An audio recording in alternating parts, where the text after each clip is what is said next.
Salute to Polo. His first ever album, man.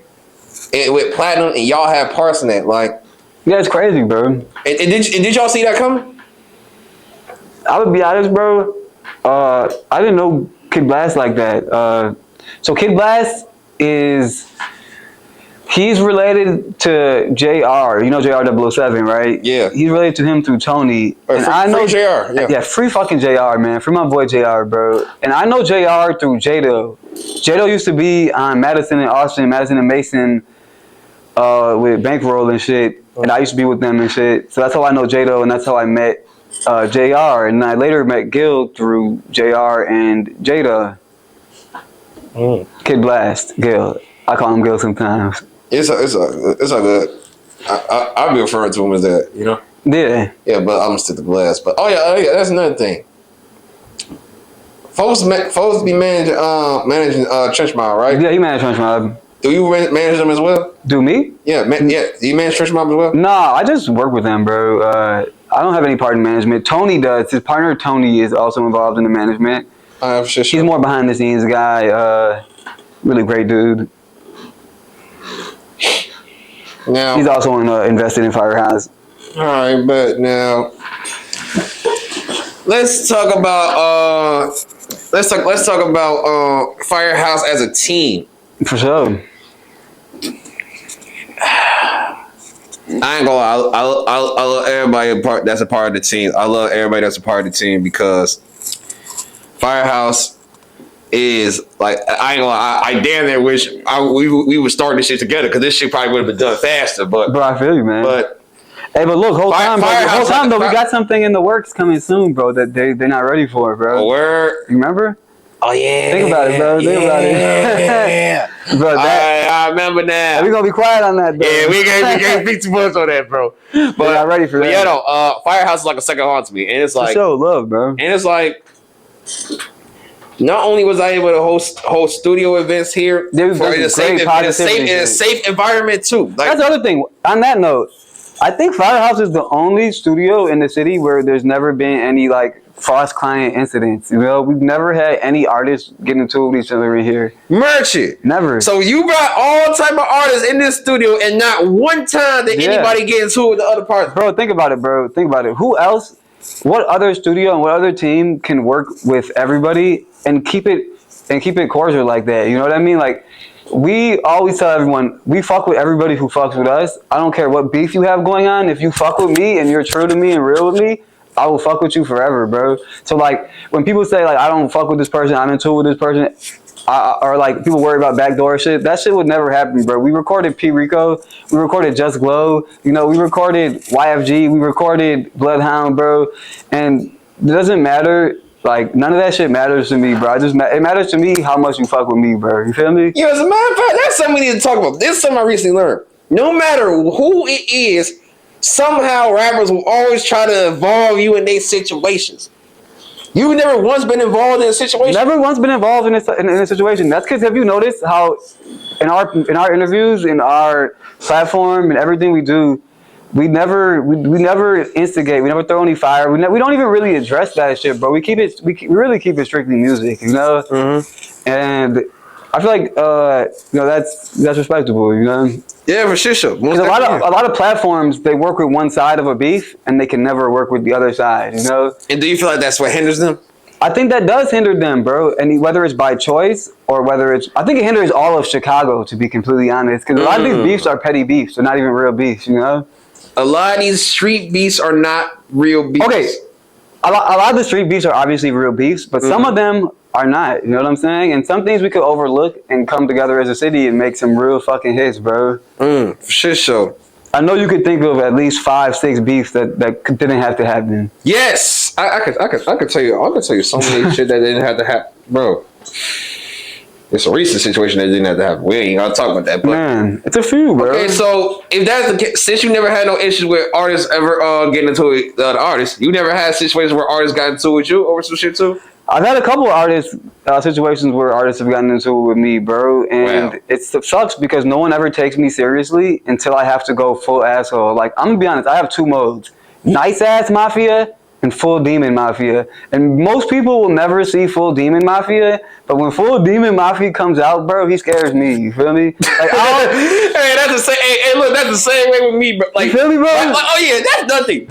People don't be taking us serious until we have to get aggressive with them. Yeah, bro. Like, for example, if someone does fraud on our website and uses a stolen card, I put on the website, if you do that, I'm going to literally copyright strike, take down all your music. Not even the music you record with me. I'm going to be a dick, bro. I'm going to destroy your whole career, bro. I'm going to make sure you never drop music again. How can you do that if they're not even your beats? If I tell you, then everyone will be able to do it. I can tell you after the... All right. Okay. But I'm gonna be honest, bro. As a matter of fact, I would love this secret. Come on, we gonna talk after this shit. Come on, bro. I'm gonna be honest. So your demon mode is attacking motherfuckers where they can't. You remember I told you a couple of years ago there's someone that stole my music equipment. Merch. So yeah, remember I told you in the beginning, and I would end up being homeless for a while because of that. Oh yeah, that was early in the beginning. So that happened, right? So I had just lost my crib, my old crib before that, because I was living with roommates. We had a 4-bedroom crib. I was paying for 2 bedrooms. They had 2 bedrooms, and then 1 bedroom was for the studio, 1 bedroom was for me. So I had a studio in my other bedroom, right? My roommates all flaked. I couldn't afford the crib, so I was fucked, bro. Then I found an artist, right? He had just had this program, right? He like, look, I got a crib for 2 years. And I got it. Me and my girl both got approved for that shit, right? This is back in 2018. And I'm broke as hell, bro. I'm only making like $1,000 a month off studio time. So like, all I can really do is afford to pay my rent and food a little bit, you know? So at that time, bro, I'm like, this artist comes up to me. He's like, I got this program. It's going to give me and my girl each a crib for 2 years. He's like, I'll give you one of the cribs if you just record me. So basically, he ended up going back on our deal and then breaking into my crib one day and stealing all my shit. And yo, you wasn't even there. I wasn't there, bro. I was out with my homie, bro. And I came back. So this nigga breaking your crib where you going? Yeah, bro. So all my shit, and then he acted like he didn't know it. I went downstairs and I asked the shop downstairs. It's this little boutique store on Division and Central. That's where I was living. I went downstairs. The store fuck with me, bro, because you know I show love to everybody. I always show love to everybody. So most people fuck with me, bro. Sure. Anyone who doesn't fuck with me, I guarantee they did something wrong to me. Hey,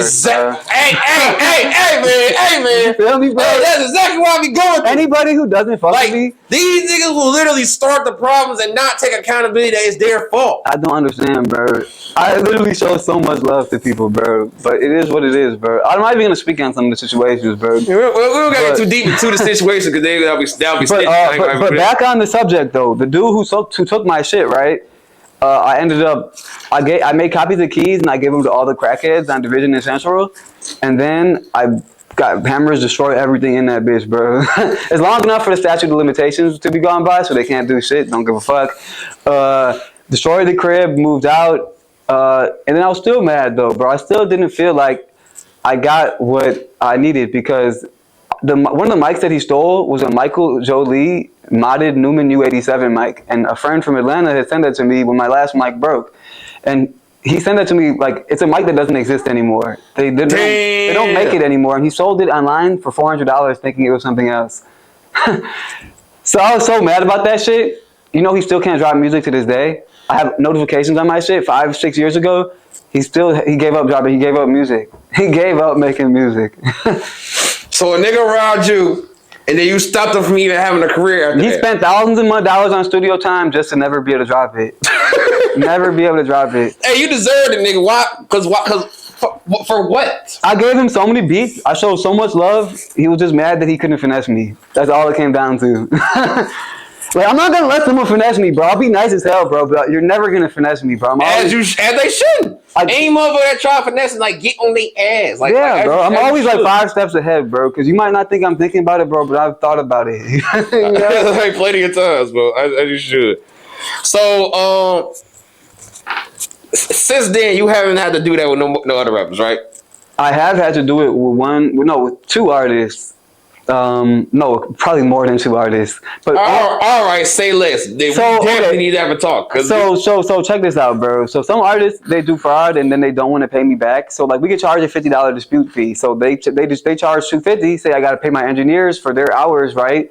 I paid them already, and then they take everything back, and then they also take the $50 fee. So imagine I pay someone $100, then they take $200, then I also have to pay 50. That's $350 loss on something I was only gonna make so much money off of anyways. Got to give the investors, the engineers their cut. So like, come on now. So basically, when they do that, bro, I'm like, look, you can pay me back. I won't do shit, and you can even come back and fuck with me again. I'll even, you know, I'll look past it, bro. I'm so cool with that shit. They'd be like, oh, I ain't doing that shit. And I'll be like, okay, bet. Boom, take their music down. Then they want to do that shit.